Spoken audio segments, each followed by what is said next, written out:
Hey, welcome back to Album April. It's April 17th, and today I listened to Rust in Peace by Megadeth. For those of you who don't know, Megadeth is a thrash metal band, and they have a strong association with Metallica. But not because they're friends or anything. Metallica and Megadeth were basically like rival bands. It didn't really seem like there was active animosity between the two bands, it just seemed more like they were competing with each other. The lead of Megadeth, David Mustaine, used to be in Metallica before they became famous. He was ejected from the band due to personal clashes, him being an alcoholic, stuff like that. I don't really want to get too much into the details of that because the beef seems to have been squashed a long time ago.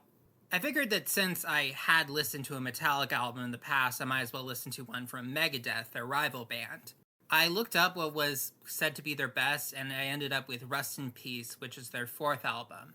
It's been a while since I listened to that Metallica album, so I can't really make a definitive, rigorous comparison between the two, but just based on gut reaction, I do think I like the Megadeth album better. From a technical standpoint, it was a lot more impressive. Like, all the members of Megadeth are insanely talented musicians. Some of the stuff we've seen from the guitars, obviously, but also the bass and the drums was really impressive. I also appreciated the fact that, especially when you compare it to something like 10 from Pearl Jam yesterday, there wasn't really any posturing from Megadeth. Metallica did this too, to a lesser extent, but acting like it was so important when it's just people making songs. In Megadeth, it's a lot more honest. They're like, hey, we're kind of nerds. There were songs about aliens, songs about like fantasy novels, a song about a little girl's ghost haunting a house. And I think the reason why I was so much more perceptive to the fictional story songs in this as opposed to 10 from Pearl Jam yesterday is that these are like stories I maybe would want to hear in some context instead of the weird depressing stuff from 10. That's not to say that I love this album. I do have some criticisms of it. It kind of fell into the same trap that Animals by Pink Floyd did, where it just kind of felt like, here's a solo. Okay, now here's another solo. Okay, here's another solo. And then it just kept going and it kind of got repetitive.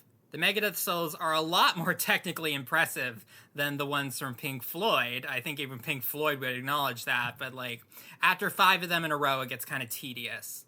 My favorite song on the album was probably Tornado of Souls, which is a straight up breakup song.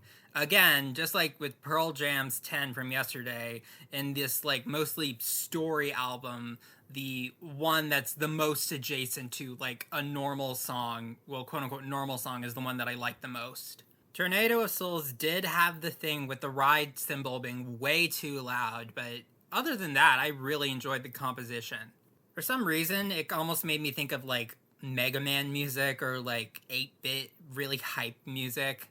Maybe it's because I played The Messenger recently and it had a lot of 8-bit style music in it, so that's sort of fresh in my mind.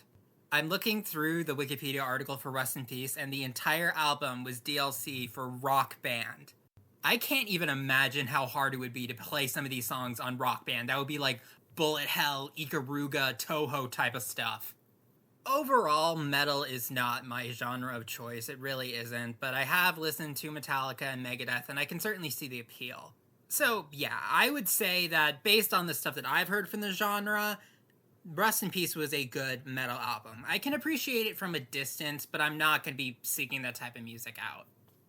Alright, thank you for listening. I'll see you tomorrow.